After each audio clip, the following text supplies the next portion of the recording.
So how are Australian cities different from American ones? About the same, like it or not, progress is always driving forward. But sometimes on the other side of the road. Oh, that's deep, Colby.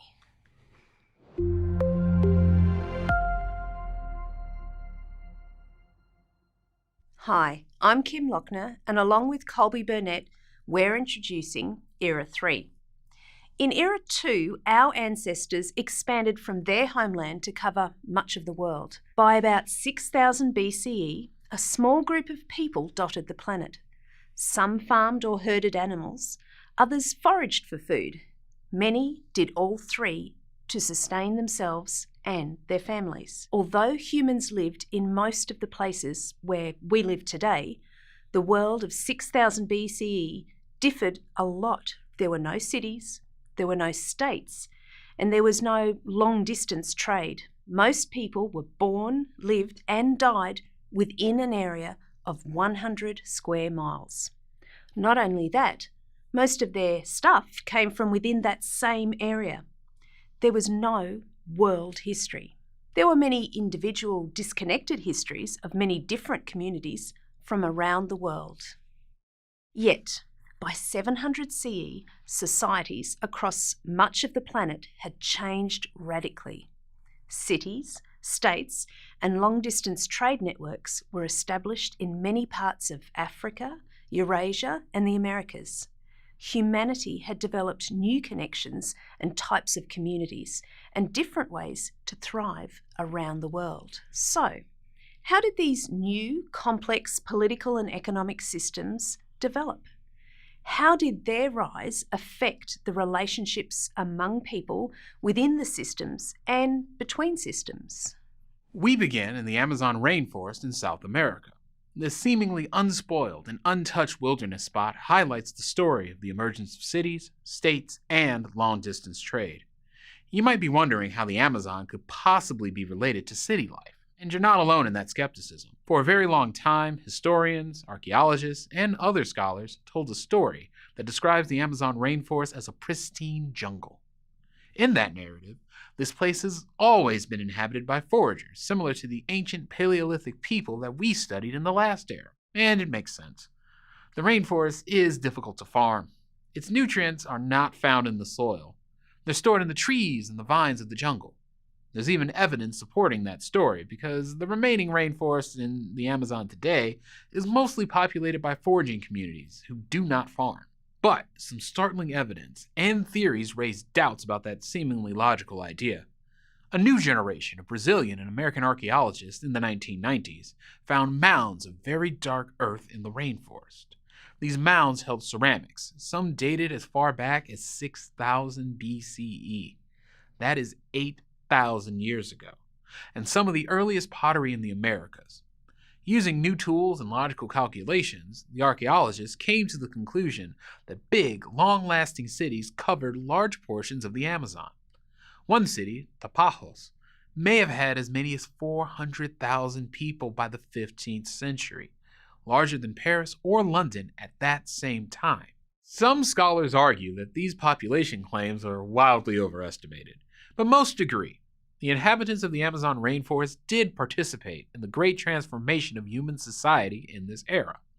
This included many farming villages becoming cities or metropolitan areas.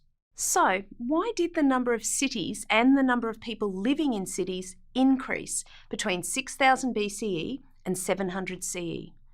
And what were some of the consequences of these changes? These changes probably began with the spread of farming as more people settled into villages.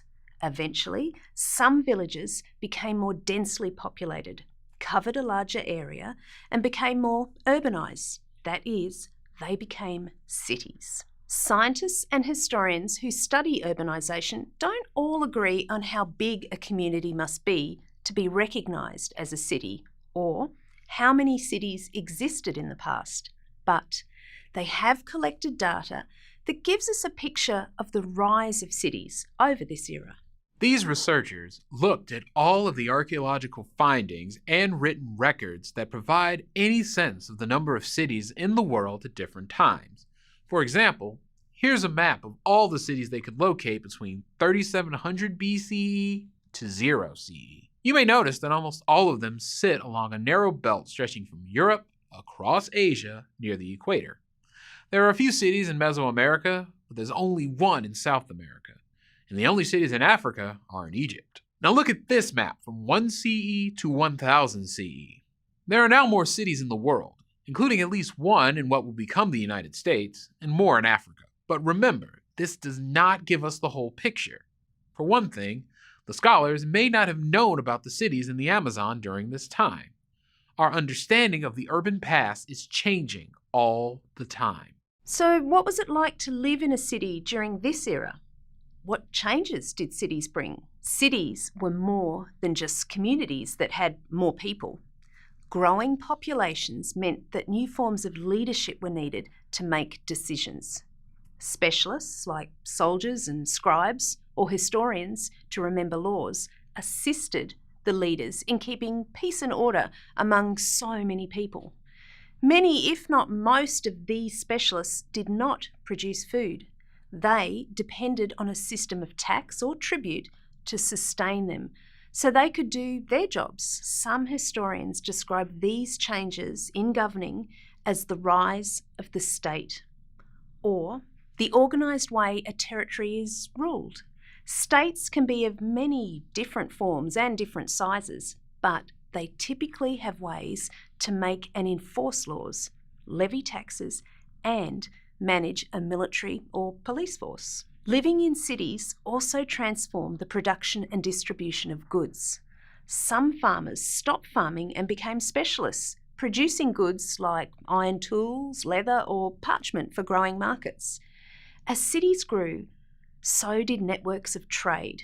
At first, new urban societies probably just exchanged with surrounding villages and neighbouring cities, but over time it became possible to exchange goods over longer distances. During this era, humanity also developed new transportable belief systems. These grew as trade routes grew.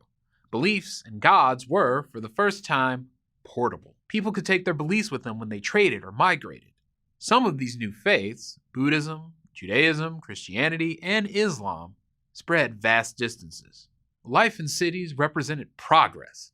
Unlike those who came before them, city dwellers had governments. They had wider networks. They encountered people they did not know, some of whom came from very far away. They could exchange goods, services, or sometimes money for the things they needed. Life had changed for the better. Or had it? Were cities really progress? Along with the benefits of the city, the state, and long-distance trade came problems. Humans in cities, for the first time, dealt with major pollution issues. Remains of slaughtered animals and human waste piled up in the streets. Leaders oppressed people, and many inhabitants of some cities and villages were enslaved. Some states became empires, divided into citizens with rights and subjects who had none. Long-distance trade made some people rich, but that created inequality. It also sometimes brought diseases which could decimate the population of a region. All the evidence suggests that cities were generally dirty, unpleasant places to live, yet people still built new cities and moved into old ones during this era, a trend that has continued to this current day. As you begin studying Era 3, keep these key questions in mind. How were these changes similar or different in different parts of the world? How do these changes support, extend, or challenge your understanding of the past or the present? Well, that's all the time we have for this overview. Was it me, or did this era cover fewer years than the one before it? Yeah, I think that's gonna start happening a lot. Scale.